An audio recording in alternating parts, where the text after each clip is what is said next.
হাজি বিরিয়ানির ভিতর মেরে দিছে, এরকম বহু বিরিয়ানি আছে খাবারের ভিতর বিষ মেরে দিতেছে। আবার জানেন কি জানেন, গরু গোশতের বদলে কুত্তার গোশত দিয়ে যায়। আমার ঢাকাতে 8 মাস পর্যন্ত এক দোকান বন্ধ ছিল, 8 মাস। আরে মানুষ নাকি, আরে কুত্তার চাইতে মানুষ নিকৃষ্ট হয়ে গেছে, কথা বলেন ঠিক না বেটি? আরে মানুষ তো কুকুরের চাইতেও নিকৃষ্ট হয়ে গেছে, আরে কুত্তার ভেতরে 3 সাপ আছে। মানুষ মানুষকে বিষ খাওয়ায়, মানুষ মানুষকে কুত্তার গোশত খাওয়ায়, মানুষ মানুষকে মরা মুরগি খাওয়ায় দেয়। বড় বড় হোটেলগুলিতে ওই ঢাকা শহরে ওই মরা মুরগি নিতে নিতে অনেক মুরগি মরে যায়, এগুলি কম দামে পাওয়া যায়, এগুলি নিয়ে সালান মেরে বাস মুরগি মেরে দিতেছে, খা। এই আমার দেশের ধনীরা এইগুলো পোড়ায় পোড়ায় খাইতেছে, আই কি মজা, খা খা, গিরিল বাইতেছে, হ্যাঁ খা, পুরাই পুরাই খাওয়াচ্ছে, খা, কদ্দুর বরস খা, জম্মের খাওয়া খা। ওটা আমরা কচু শাক খাইলে ভালো আছি রে ভাই, কি কথা বল না কে? যদি কচু শাক খাই তাও ভালো আছি, ওই মরাটা পাইছি না বাগে। আমি জীবনে হোটেলে না মুরগি সুরগি দিস না ভাই, এগুলো আমরা খাইতাম না। প্রয়োজন আমার একটা ডিম ভেজে দিতে তাও ভালো। বেহুদে হুদে টে আমি পাবলিকের টেকা নষ্ট করে, অনেকে জোরাজুরি করে হুজুর খায় না, না না দরকার নেই, তোমার টেকা নষ্ট করার দরকার নেই, তোমার টাকা তোমার পকেটে থাকে, আমি বালা জিনিস খাই দিই বালা। হ্যাঁ ভাইরা আমার, খুব মনোযোগ দিয়ে, এই অবস্থা আমাদের সমাজে আজ চলতেছে। রন্দে রন্দে ভেজাল, রন্দে রন্দে সমস্যা, রন্দে রন্দে প্রবলেম। আহা, সেই দিন কোথায় চলে গেল? হযরত ওমরের জীবনের একটা কথা আপনাদেরকে শোনাই, না কষ্ট হবে আপনাদের? আহা, হযরত ওমরের জমানাতে একদিন হযরত ওমর বসে আছেন, কত বড় পার্লামেন্ট। হযরত ওমরের পার্লামেন্টের নাম মসজিদে নববী। বারান্দা ছিল মাটির ধুলার তক্তের উপরে বসে থাকতেন। ধুলার তক্ত, হযরত ওমরকে খোঁজার জন্য রোমান থেকে একজন দূত আসছে। একদিন হযরত ওমর গাছের ছায়ার নিচে হাতের ডানার উপরে মাথা রেখে ঘুমাইতেছিলেন। রোম থেকে দূত আসছে খোঁজার জন্য।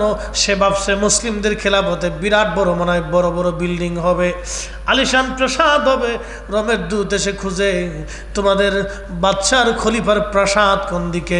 মুসলমানরা হাসে আর কয়, না আমাদের বাদশার কোনো প্রাসাদ নাই। একবার জোরে জোরে বলা যাবে কি মারহাবা। এই জন্য আল্লাহর নবী বলতেন, ফালাইকুম বিসুন্নতি, তোমরা আমার আদর্শ মানবে, আমার পরে আরেকটা আদর্শ দুনিয়ার মধ্যে তোমরা মেনে চলবে। ওয়া সুন্নাতিল খুলাফায়ে রাশিদিনাল মাহদিন, আমার খোলাফায়ে রাশিদিনের আদর্শ তোমরা মেনে চলবে। একবার জোরে বলা যাবে কি মারহাবা। তেলের গাড়ি তেলে চলে, হাওয়ার গাড়ি হাওয়ায় চলে, বিনা তেলে চালাই গাড়ি নবী সুলাইমান। আমরা সেই মুসলমান, আমরা সেই মুসলমান। এ বাপ, ইউরোপে যাবেন তো, আমেরিকায় যাবেন তো, যায় দেখবেন ওদের অধিকাংশ জন্মের ঠিক নেই। ঠিক তো বললেন, কিন্তু আমি বুঝাইতেছি আপনাকে, বিয়ে হওয়ার আগে বাচ্চা জন্ম হয়, নাম দিছে গার্লফ্রেন্ড আর বয়ফ্রেন্ড, আমি নাম দিছি কুত্তা ফ্রেন্ড। কি তোরা হাসোস কে? তোরা যে হাইসে দিলি, আমি তো কক্সবাজার থেকে আজকে ঘুরে আইছি, তো ঘুরে আসার পরে ওখানে যাই দিছি বহুত কুত্তা ফ্রেন্ড আছে। ঠিক আসতে গলিকে জোরে খ। আমি সমুদ্র সৈকত থেকে আজকে ঘুরে আইছি, ফুলাফানের জ্বালা বাসি না, খালি খুঁজে একটু সমুদ্রে যাবো, চল যাই। তো যাই দেখি যে বহুত কুত্তা ফ্রেন্ড ঘুরতেছে। কুত্তা ফ্রেন্ড, কুত্তা ফ্রেন্ড তো বুঝছিস, বয়ফ্রেন্ড আর গার্লফ্রেন্ড, এটার নাম দিচ্ছি কুত্তা ফ্রেন্ড। এরকম যদি কেউ বলে তাহলে বুঝবি যে ওইটা শেষ হয়ে গেছে। ওই মেয়ে বিয়ে করার চেয়ে সারা জীবন ওইভাবে পড়ে থাকবি, তো ওই মেয়ে বিয়ে করলে তোর জীবন শেষ হয়ে যাবে, তোর জিন্দেগি শেষ হয়ে যাবে, তোর মাথার থেকে পা পর্যন্ত পুরোটাই শেষ হয়ে যাবে। আল্লাহর নবী বলছেন, উম্মত তুমি তাকওয়াবান নারী দেখে বিয়ে করো, পরহেজগার নারী দেখে বিয়ে করো, ও কালা হোক, ও কালো হোক, হোক, যদি পরহেজগার হয়ে থাকে আল্লাহর কসম এটাই তোমার জন্য জান্নাত হবে। কথা বলেন ঠিক না বেটে? দেশে বহুত কুত্তা ফ্রেন্ড বেরিয়ে গেছে, খুব মনোযোগ দিয়ে। তেহেদের দেশে হলো বয়ফ্রেন্ড আর গার্লফ্রেন্ড, ও বিয়ে হওয়ার আগে বাচ্চা হয়ে যায়। কি হয়? কিন্তু একটা কথা আপনাদেরকে বোঝানোর জন্য আছি, এই উন্নত বিশ্বগুলি আমেরিকা যাই বলেন না কেন, আমি একবার ভুটান গেছি, আজকের কথা না, পরে আর 5-7 বছর আগে ভুটানে গেছি মাহফিল করার জন্য।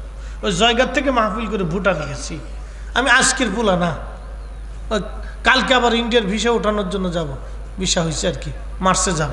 তো খুব মনোযোগ দিয়ে, তো ওই ভুটানে যাওয়ার পরে দেখি সব হাফ প্যান্ট পরা রাস্তা দিয়ে বেরিয়ে হাঁটতেছে। তা আমি কি কইলে এলেন আপনারা আমারে? তাকে হুজুর কিছু করার নাই, আপনি নিচের দিক চাইতেন, আপনারা ধরে লয়ে যাই আমরা। হ্যাঁ, কি করবো কন, কি জ্বালার জ্বালা। দেখো ঢুকার পরে দেখি খালি বোতল সাজানো। তা আমি বললাম ও তা কি? হুজুর এগুলো বোতল শাহ। বোতল শাহ বুঝছেন? মদ মদ মদ মদ, এটা এগুলো খায়। আমি বললাম এই হোটেলে আমি খাবো না, না খেয়ে থাকবো, তাও খাবো না। কোনো মুসলিম হোটেল থাকলে আমার নিয়ে চলেন। তো সারাদিন না খাওয়ার পরে বিকেলবেলা শেষে জায়গা যাইয়া এক হোটেল ছিল, মুসলিম হোটেল, যায় দেখি হজরত আলা হজরত রাহিমাহুল্লাহর নাম খুব সুন্দর করে মাজার শরীফের ছবি টবি দিয়ে একবার সাজাই থুয়ে দিছে। একবার জোরে বলবেন না মারহাবা? একবার কাঠটা শুনলি দেখে কলিজাটা ভরে গেল। বললাম হ্যাঁ, ওনার কাছে খাইতে হইব। পরে উনি গরুর গোশত দিয়ে আমার খুব সুন্দর করে খাওয়াইছে। ওখানেও যায় দেখে আলা হজরত, এই জোরে কর না মারহাবা, ওখানেও যায় দেখছি। মানুষের হৃদয়টাকে তিনি এভাবেই জয় করেছিলেন। আরে রসুলের গোলাম যারা হয়ে যায়, কুল মাখলুক তার গোলামি করে। কি কথা বলেন ঠিক কিনা? কুল মাখলুক তার হয়ে যায়। প্রিয় মুহতারাম উপস্থিতি, খুব মনোযোগ। এই ইউরোপের মানুষগুলি বিয়ে হওয়ার আগেই বাচ্চা হয়ে যায়। এখন আমার প্রশ্ন, এই ছেলেরা বড় হয়ে গেল, তাদেরকে কি লেখাপড়া দেওয়া হয় যে আমার বাংলাদেশে মুসলমানের ঘরে জন্ম নিয়া বিরিয়ানির ভিতরে পচা গোশত দেয়, মুসলমানের ঘরে জন্ম নিয়া আমার দেশে বিরিয়ানির ভিতরে সেই মেডিসিন মেরে দেয়, যা খাইলে বিরিয়ানি স্বাদ হবে কিন্তু ক্যান্সারের রোগ হবে, কিডনি পচে যাবে, লিভার নষ্ট হয়ে যাবে, ব্লাড ক্যান্সার হবে, এমন তারপরে ফরমালিন ফলের মধ্যে মেরে দেয়। আমার দেশের মুসলমানের ঘরে জন্ম নিয়ে মালে কম দেয়, কিন্তু ইউরোপে জন্ম হয়ে গেল আগে, বিয়ে হওয়ার আগে জন্ম হয়ে গেল, বাপের কোনো ঠিকানা নাই, পিতৃ পরিচয় নাই, কিন্তু মালের মধ্যে ভেজাল দেয় না, খাবারে বিষ দেয় না, মালে কম দেয় না, মানুষ ঠকায় না। ওদেরকে কি শিখানো হলো আর আমরা কি শিখলাম এবার বলেন তো?